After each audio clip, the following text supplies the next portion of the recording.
It just goes to show you part of difficulty is personal in nature, and also it's not a perfect order of difficulty. And so flagging things, coming back at the end, definitely something to do. And on the digital LSAT, it's really easy to. Have you all looked at the digital LSAT familiarization tool? All right, so you want to check this out, and I'll talk about this more in just a little bit, but familiar.lsac.org. You definitely want to go to this site. It's linked on LSAC's homepage, but I don't know how often you go on LSAC's homepage. It's not like it's your homepage of your internet browser, right? So you go on there, and they've got 3 LSATs in the digital format, and you can walk through and play around with the features and see what they're like. You could do it on desktop, but ideally, of course, do it on a tablet if you can, just to see what it's like. And one of the coolest things about it is that you can flag questions with actually a little flag icon. You click it, and then on the bottom, there's a little navigation bar.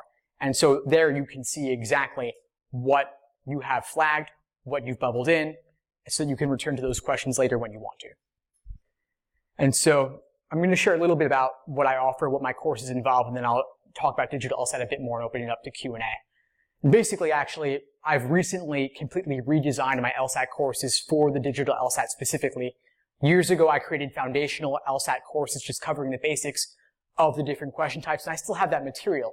But what I've done over the past 6 months or so is I've taught several live online classes and Q&A sessions where I'm doing demo walkthroughs of the digital LSAT with real digital LSAT format questions and dealing with the strategies and techniques you want to use for games, reasoning, and reading comp, because there are a lot of changes. You cannot see an entire game at a glance. You cannot see an entire reading comp passage and the associated questions at a glance. This is something new, and so if you're using your books of prep tests, the format is different now. And so that renders a lot of the old material obsolete. And so my courses are kind of unique because they're not just on-demand video lessons, although I have those. What I also include is access to attend my live online master classes and Q&A sessions.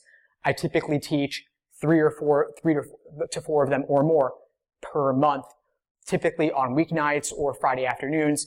You can attend live over webinar and ask your questions. And if you can't make it, you can also email me and I'll do my best to cover your questions in this session as well.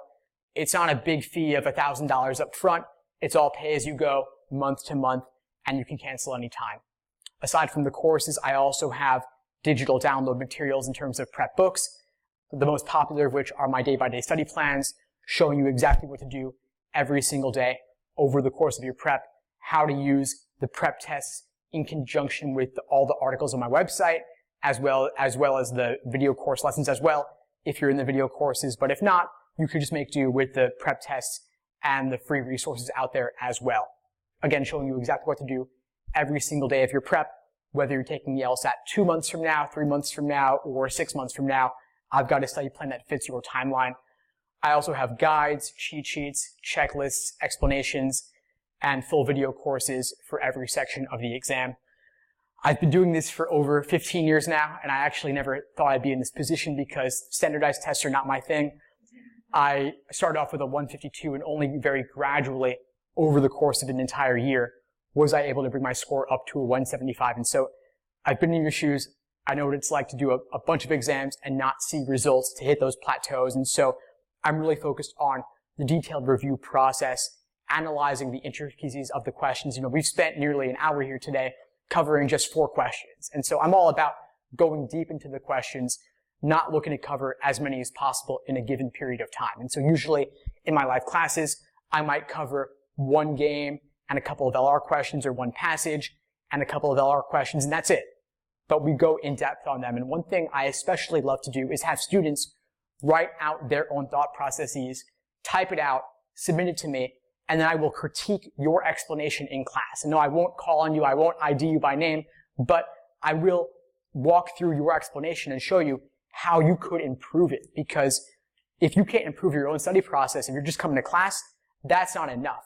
For every 1 hour you spend in class with me, I want you to be doing ideally 10 to 20 hours of studying on your own.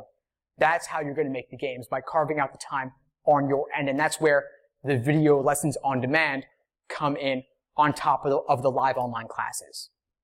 So happy to address your questions on that. I'm happy to email you as well with a link to the courses if you want to find out more. You can join anytime, cancel anytime. It's all as you go.